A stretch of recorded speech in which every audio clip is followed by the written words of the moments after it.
Tatlong lugar sa bansa ang posibleng makaranas ng danger level na heat index ngayong araw. Para sagutin po ang mga tanong natin tungkol dito, makakausap natin ngayon si Pag-asa Weather Specialist Ana Calauren.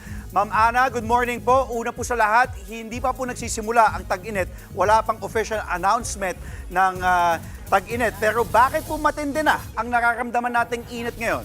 Yes po, sa kasalukuyan po, kung nasa transition period po tayo papunta dun sa tag-init po natin. So may panakanakang mainit na panahon na po tayo inaasahan, pero sa end of this week po, posible pa rin po yung malamig na panahon sa malaki pong bahagi ng Luzon.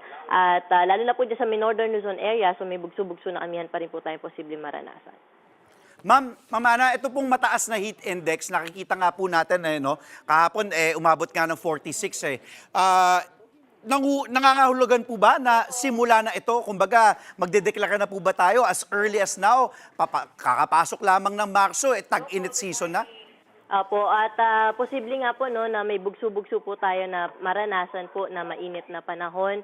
At pa-dry season po tayo or officially magsisimula po yung dry season po natin usually po sa after ng kalagitnaan po ng Marso. Opo. Ma'am, kahapon po, ano-anong mga lugar para po sa kaalaman ng ating mga kapatid na nanonood ngayon? Ano po yung mga lugar na nakaranas po ng matinding init kahapon? Opo, yung matinding init po naranasan kahapon, dyan po sa may area po ng Central Luzon area, dyan po sa may Muñoz, Nueva Ecija, sa may Clark po, ay posible po na medyo mainit or mainit po yung panahon na natala kahapon, pati na rin po sa may Isabela area. Araw naman po, ilang lugar ang makakaranas ng extreme caution heat index? Opo, dito po sa may Science Garden sa may Quezon City ay halos nasa danger zone po tayo, pati na rin po sa may Central Luzon area.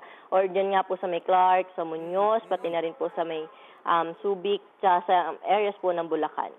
Ma'am, eto nga pinag-uusapan namin kanina nila Angela pati nila Dimples, yung climate change. Pwede ba nating sabihin na epekto nga ito ng climate change? Kasi mga ganitong panahon kasi Ma'am Ana, sorry po dahil nung nakaraang taon, kung maalala natin, hindi pa naman ganun katindi yung init, pero ngayon umaabot na nga sa danger level yung heat index Opo, sa ngayon hindi naman po posibleng meron po epekto yung pag-init na or yung pagbabago po ng temperatura or yung init po na ating panahon, pero hindi po natin ito maa-account agad dun sa climate change dahil kapag ganitong buwan po, usually nasa transition period po talaga tayo papunta po sa tag-init at mainit na panahon po talaga inaasahan natin pagdating po ng Marso pati na rin po ng Abril po, yan po yung peak ng ating tag-init.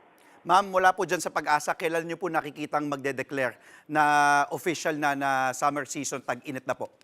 Usually po, ito po ay after po ng or mid-March po or hanggang bago po matapos itong March. Okay. Ma'am, kung ngayon pa lang umaabot na ng 40 degrees Celsius ang heat index, paano pa kaya kapag nag-peak yung tag-init? Ano nang pinakamataas na heat index ang pwede natin maranasan?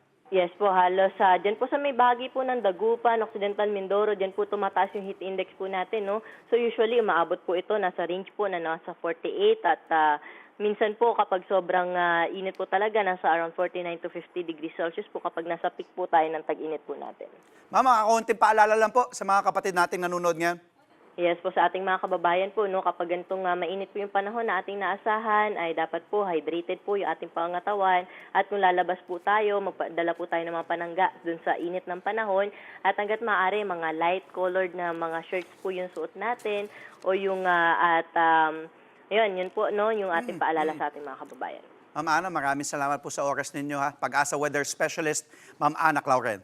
Mga kapatid, Dimples Romana po, kumpletuhin ang inyong umaga ng mga kwentong puno ng inspirasyon. Salubungin po ang bawat araw ng may ngiti at pag-asa. Kaya't mag-subscribe na po at mag-follow na sa aming social media pages ng News 5.